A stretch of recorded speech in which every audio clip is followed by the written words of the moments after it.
ओ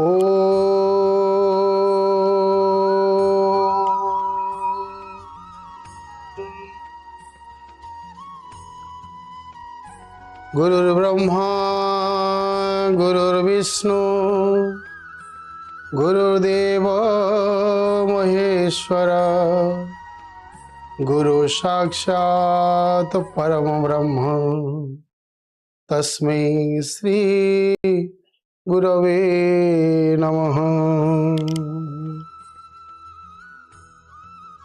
गुरु ही ब्रह्मा गुरु ही विष्णु गुरु ही ईश्वर।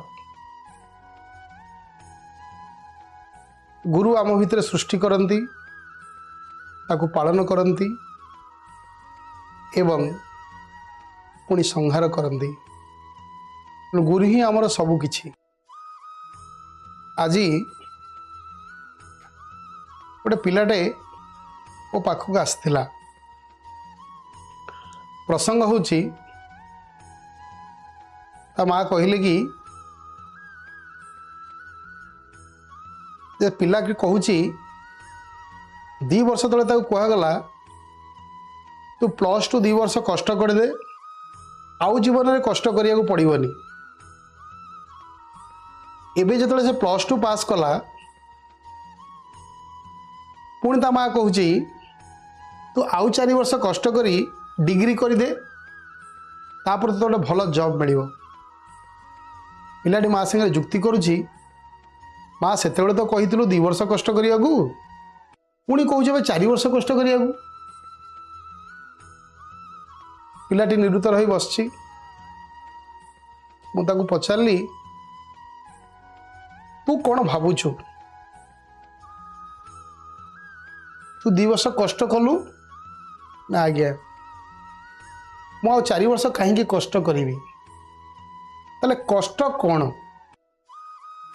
प्रकृत में कौन कष्ट तू करिजु ना हाँ कष्ट क्या लगे आ कष्ट क्या लगे नी। मोर कथा थिला कष्ट ही किछि नाही ना मु तो बहुत कष्ट करिछि। कष्ट क्या लगे चलवा जानिबा लोक को बाट पड़ी थाई न जानिबा लोक अंध। मनकर आमे गोटे पहाड़ चढ़ुचे आमे जदि प्रथम चढ़ुचे आमको भारी कष्ट लगुच। यदि आम प्रतिदिन चढ़ीता को अभ्यास करवा ताले आमको कष्ट ही लगनी। कष्टटा अच्छी कौटी आ कष्ट लाघव किपरि होउछि।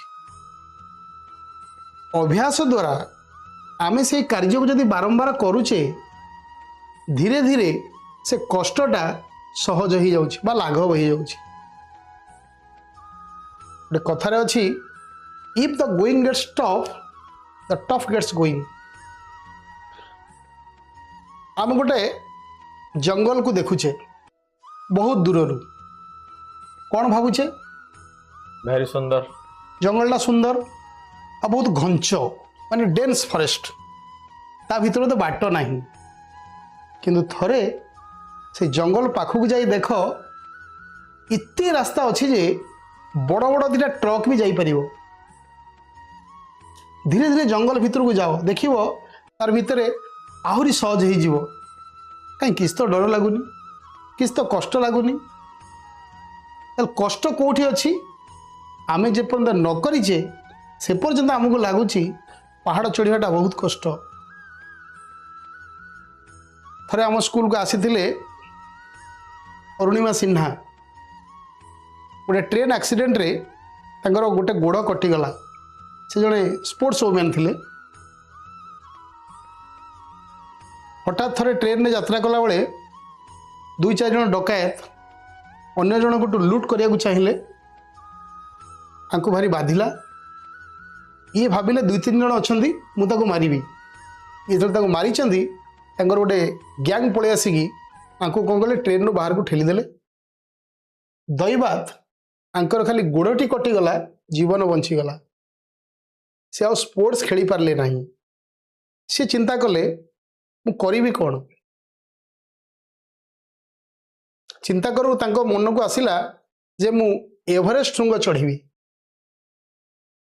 गोटे गोटे चढ़ी केमती गोटे कृत्रिम गोढ़ लगेले से कृत्रिम गोढ़े से एवरेस्ट टुंग मध्य चढ़ी पारे नथिंग इज इम्पॉसिबल कौन सी जिनस असंभव नहीं जदि आम भीतर इच्छा प्रबल अच्छी कौन सी जिनस कष्ट नुहे तांकों एवरेस्ट चढ़ा किसी कष्ट ही नथिला कहीं कारण से तो ग्रहण कर नहीं थे जे मु एवरेस्ट ही चढ़ी तो मारे कौन कष्ट आउ 4 वर्ष नुहे जीवन सारा कौन सी जिनस कष्ट ही नहीं कष्ट आम भितर अच्छी सहज आम भितर अच्छी आमे जेमिति भाविबा सेमिति हमको कष्ट लागिवो आउ सहज लागिवो। धन्यवाद। जय जगन्नाथ। जय जगन्नाथ।